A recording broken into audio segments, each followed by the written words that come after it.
La voz de los protagonistas. Contacto telefónico. Alexandra Zapata es directora de Educación e Innovación Cívica del IMCO, Instituto Mexicano para la Competitividad, y la tenemos vía telefónica. Alexandra, muy buenos días. Te saludamos Marcela Pámanes, Diana Torres y tu servidor Juan Ceballos.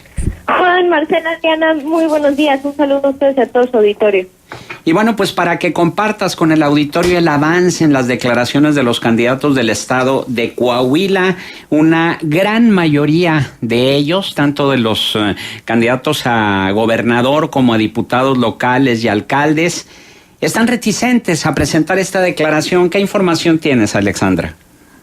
Pues muchas gracias. Sí, creo que cuando hacemos el comparativo de la participación de 3 de 3 a lo largo de los últimos 3 periodos electorales, como recordarán, arrancamos este esfuerzo en el 2015, el de pedir o exigir como ciudadanos la presentación de 3 declaraciones, declaración patrimonial, de intereses y fiscal, por parte de nuestros candidatos y funcionarios públicos.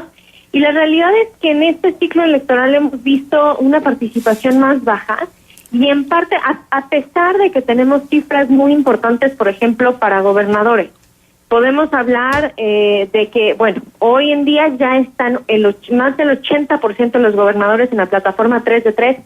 Quedan muy pocos gobernadores los que no han presentado sus declaraciones. Y la realidad es que cuando entren los nuevos candidatos hoy, gobernadores electos, en 11 días, esa cifra aún va a ser menor en términos de los que no han presentado su 3 de 3.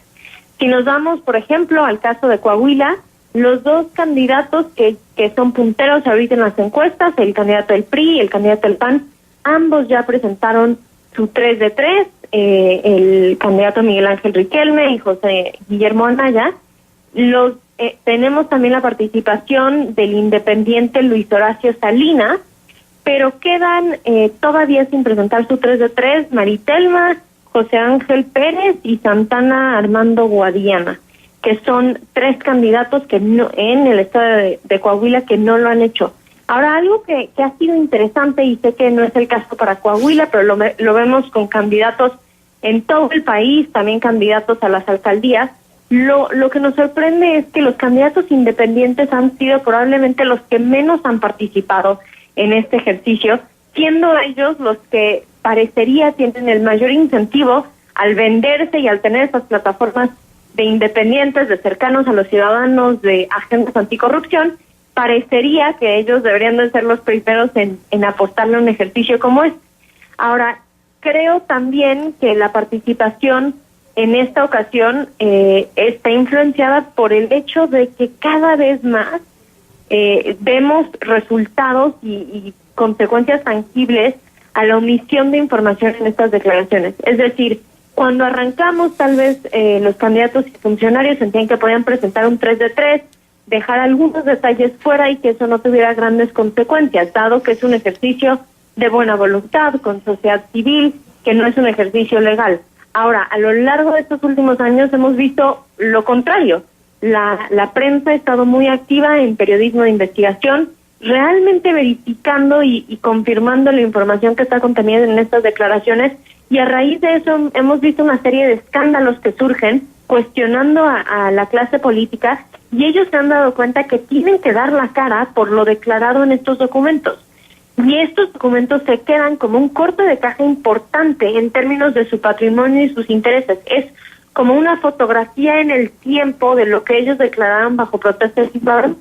Entonces, sin duda, a lo largo de sus trayectorias políticas, vamos a seguir los ciudadanos y los medios de comunicación haciendo referencia a esta fotografía de lo que ellos tenían antes de entrar al cargo, y por supuesto los vamos a seguir contrastando a lo largo de los años con el patrimonio y los intereses que se generen, y cuestionando si la transformación de estos va de acuerdo a sus ingresos y a las decisiones que ellos han tomado por el país como clase política y en un cargo público.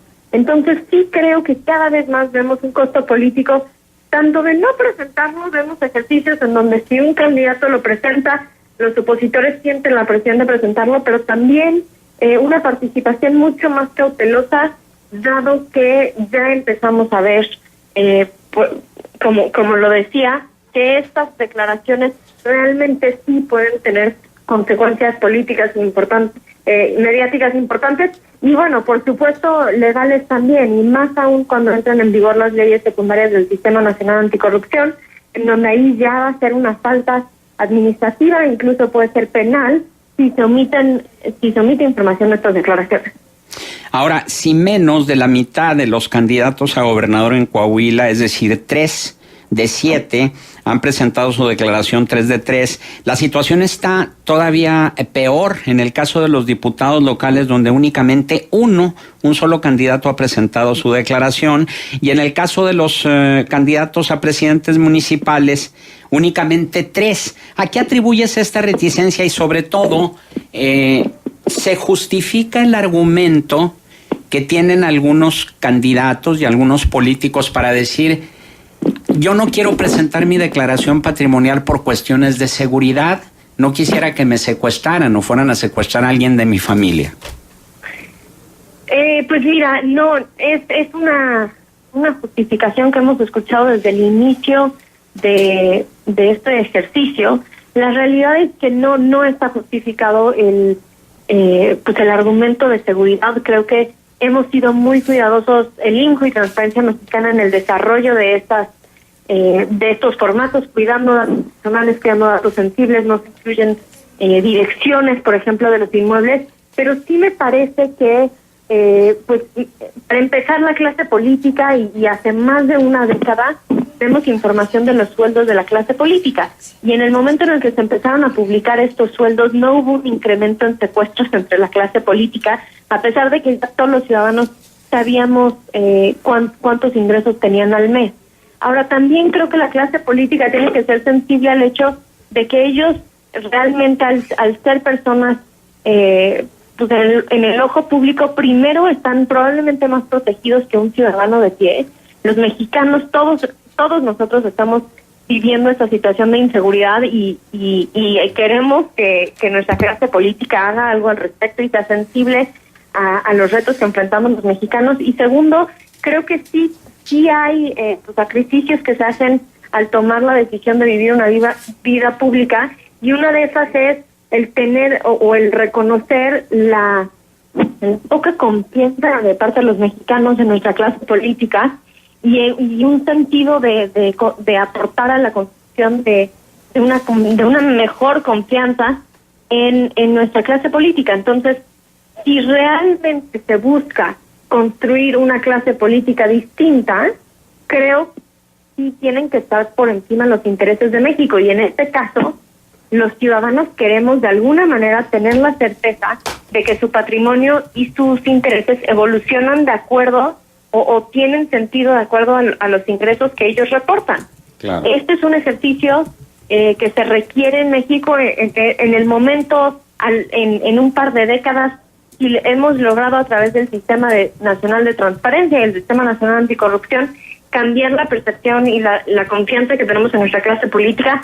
Evidentemente esto también depende de las acciones de nuestros funcionarios, que a lo mejor ya esto no va a ser necesario, pero ahorita, y también lo tomamos tomando las mejores prácticas a nivel internacional. Esto no es un ejercicio que nosotros inventamos, necesitamos volver a construir este sentido de confianza, y por eso nos parece tan importante. Una vez más, no sentimos que la información que se aporta aquí y en los formatos sea muy distinta a probablemente la información que ya tengan los ciudadanos que conocen a estos candidatos, que saben a lo mejor en qué colonia viven, que saben si han tenido una trayectoria de ingresos fuera del servicio público o no.